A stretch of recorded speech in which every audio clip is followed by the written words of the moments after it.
A delegation of the Henutrep Youth Council (HYC) and Henutrep Achik National Movement (HANM) West Khasi Hills district has demanded from the state government to strengthen the security force in the villages bordering Assam. The members of the pressure group met West Khasi Hills Deputy Commissioner Garrod LSN Dykes in this regard.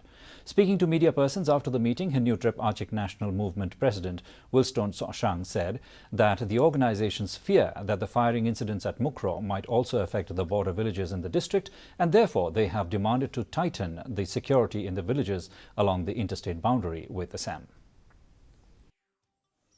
Non-violence. Hendrai ke igi ketujuh ni lomba nak keling kulit kidi bentakal sing teg benta kumba kidi ben pej hak beri kaan nak kata kata hulu mane kundu idu sing terski bon sim kia ye kini ke porok kumba kidi.